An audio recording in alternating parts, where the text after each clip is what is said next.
सावन का महापावन पर्व चालू होने वाला है। कल से सावन के में सभी भक्त यहाँ पहुँचेंगे और कांवरिया भी पहुँचेंगे और मार्कंडे बाबा के यहाँ दर्शन करेंगे और जलाभिषेक करेंगे। ऐसे में ये धाम से प्रसिद्ध है और ये महासिद्धि लिंगों में आता है। और यहाँ जो भी कहा जाता है कि यहाँ जो भी भक्त आते हैं और गंगा जल से और उनका जलाभिषेक करते हैं, उनकी मन वांछित इच्छाओं की पूर्ति होती है। हम और भी इन खबरों के तह तक जाएंगे, मेरे साथ बने रहिए। बनारस का जब नाम आता है तो बाबा भोलेनाथ दर्शन देने लगते हैं। लोग सावन कल से चालू हो रहा है और भक्त अभी से अपने मन में विचार धारणा लेकर चल चुके हैं। यहाँ दूर दराज से आज गुरु पूर्णिमा भी है और लोग गंगा में डुबकी भी लगाए हैं और मार्कंडे महादेव पे दर्शन करने भी आए हैं। अगर जब बनारस का नाम आता है तो काशी विश्वनाथ और मार्कंडे महादेव का नाम पहले आ जाता है। यहाँ दूर दराज से भक्त पहुँचते हैं और अपना आशीर्वाद पाते हैं और अपनी मनवांछित इच्छाओं को वहाँ व्यक्त करते हैं। घर के दुख दरिद्र को समाप्त करने का भी काम करते हैं। आइए हम जानते हैं मार्कंडे महादेव की क्या गाथा थी और यहाँ कैसे लोग पहुँचते हैं और सावन में किस तरह की व्यवस्थाएं की जाती है जिला प्रशासन द्वारा, उसके बारे में हम जानेंगे। जी महादेव कि यहाँ किस तरह की व्यवस्था होती है और सावन कल से शुरू होने जा रहे हैं, इसमें प्रशासन द्वारा क्या व्यवस्था है और बाबा का इतिहास क्या रहा है, हमारे दर्शकों को बताएं। यहाँ भारत के विभिन्न राज्यों से भक्त यहाँ आते हैं और मार्कंडे महादेव का श्रावण मास कर्क लग्न में प्रारंभ होता है, जो 4 तारीख से प्रारंभ है, मंगलवार दिन है। और यहाँ पे हरिवंश पुराण की कथा, महामृत्युंजय, अभिषेक और भगवान शंकर का पार्थिव पूजन, विभिन्न प्रकार के पूजन यहाँ किए जाते हैं। और यहाँ पे जरा सरकार के द्वारा पेयजल की व्यवस्था और यात्रियों के सुविधा के लिए पंचायत से जो है टीवी की व्यवस्था और यहाँ पे जो है ब्रैकेटिंग की व्यवस्था, दवा की व्यवस्था, नाना प्रकार से ये व्यवस्था की जाती है। और मार्कंडे जी की हिस्ट्री यह है, मृकंडस्य मार्कंडे, ब्रह्मा के पुत्र भृगु, भृगु के पुत्र मृकंडु, मृकंडु के पुत्र मार्कंडे। मृकंड ऋषि को ऋषियों द्वारा ताड़ना हुआ, बिना पुत्रों गति नास्ति, कि बिना पुत्र का गति नहीं होगा। हम अपनी भाषा में बोलते हैं कि बाजिन है, इनको पुत्र नहीं है तो अपार कष्ट होता है। वैसे ही मृकंड ऋषि को हुआ, बिना पुत्रों गति नास्ति। उन्होंने प्रश्न किया ऋषियों से कोई उपाय, तो उन्होंने उपाय बताया कि हाँ उपाय है, अपनी जन्म कुंडली देखो। महर्षि ने जन्म कुंडली देखा, उसमें पुत्र का योग नहीं था। उन्होंने कहा महाराज इसमें तो पुत्र का योग है नहीं। कहे ब्रह्मा की आराधना करो, क्योंकि ब्रह्मा तुम्हारे पूर्वज हैं। ब्रह्मा की आराधना किए, ब्रह्मा ने कहा तुम्हारे भाग्य में पुत्र तो है ही नहीं है, इसलिए भगवान विष्णु की आराधना करो। भगवान विष्णु की आराधना की, विष्णु भगवान ने कहा तुम्हारे भाग्य में तो पुत्र है नहीं। भगवान शिव की उपासना करो, शिव जी की उपासना किए, शिव जी ने कहा तुम्हारे भाग्य में तो पुत्र नहीं है, लेकिन तूने मेरी उपासना किया है इसलिए तुझे पुत्र की प्राप्ति होगी। कैसा पुत्र चाहिए?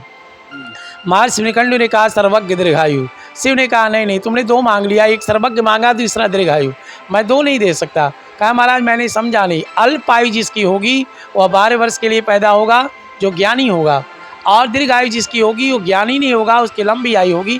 बोला नहीं महाराज मुझे अल्पायु वाला आयु दीजिए। महर्षि मार्कंडे 12 वर्ष के लिए पैदा होते हैं। 8 वर्ष बीतने के बाद इनकी माँ रोने लगी। माँ को रोते देख मार्कंडे जी ने पूछा क्यों रो रही हो? माँ उनकी बताती नहीं, हट कर लिए कि जब तक बतलाओगी नहीं तब तक अन्न जल ग्रहण नहीं करेंगे। तब उनकी माँ ने बताया कि बेटा तुम्हारी उम्र 12 वर्ष है, बहुत तपस्या करके मैंने पाया है, इसलिए भगवान मार्कंडे ऋषि ने कहा कि तूने तपस्या करके पाया और मैं तपस्या करे आगे बढ़ा सकता हूँ।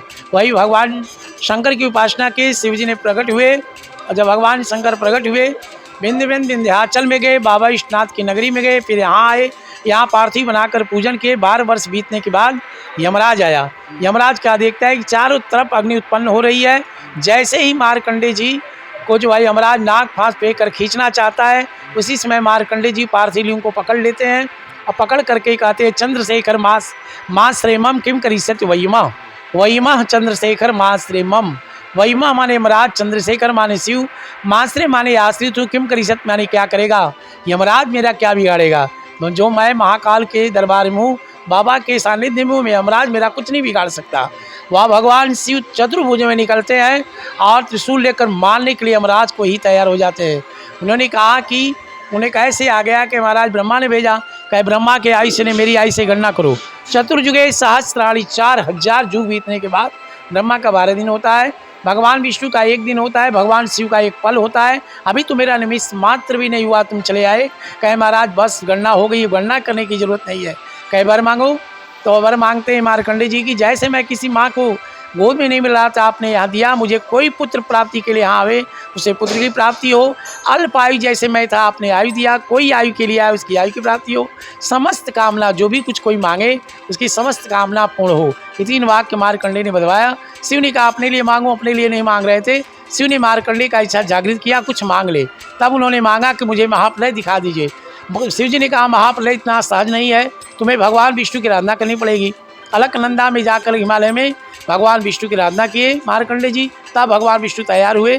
शिव जी अपने जटा को खोलते हैं, सारा संसार जलमग्न दिखाई देता है। अक्षय वट के पत्ते पर बालक बनकर के भगवान विष्णु खेलते हैं। मार्कंडे सोचते हैं, चेष्टा करते हैं बालक डूब जाएगा, उसी समय श्वास लेते हैं और मार्कंडे उनके पेट में चले जाते हैं।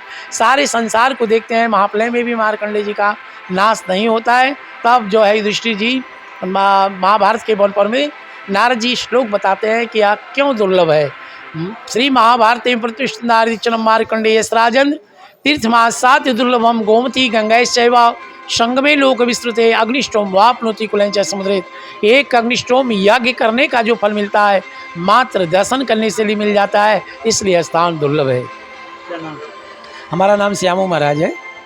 अभी आप सुने हैं ये श्यामू जी महाराज जी हैं जो मार्कंडेय महादेव में उनकी भी गाथाओं के बारे में बताया है। यहाँ किस तरह लोग पहुँचते हैं, अल्प आयु हो, जिनके संतान ना होता हो, उनके किसी भी प्रकार की बाधा आती हो, उनके जीवन में हर संकट को हरने के लिए मार्कंडेय महादेव पहुँचे और वहाँ पे उनका जलाभिषेक कर आशीर्वाद प्राप्त कर सकते हैं। जैसे कि इन कहानियों में, इन सत्यताओं में आपको ग्रंथों में उल्लेख भी मिलेगा।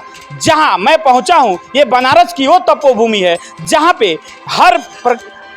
इसके पूर्व में ऋषि महर्षि तमाम लोग यहाँ पूजा पाठ करके यहाँ अपनी शक्ति आराधना भी करते हैं, अपने घर परिवार की सुख शांति के लिए भी पूजा अर्चना जलाभिषेक और रुद्राभिषेक भी करते हैं।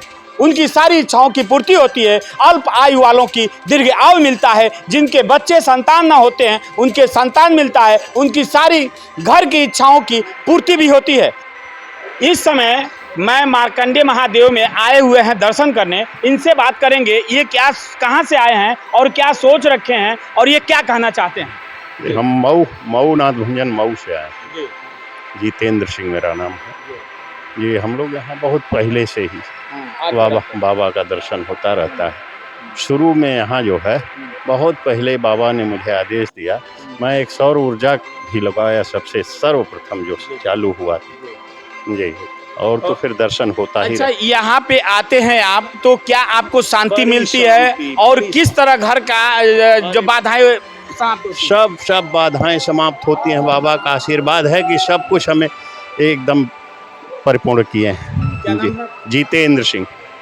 जितेंद्र सिंह से बात हुई। एक भाई साहब भी यहाँ खड़े हैं, इनसे हम बात करेंगे। ये कहाँ से आए हैं और ये बाबा के बारे में क्या कहना चाहते हैं। हाँ, हम जौनपुर से आए हैं। बाबा पे बहुत अटूट विश्वास है, ये जो भी मांगते हैं सारा कार्य पूरा कर देते हैं।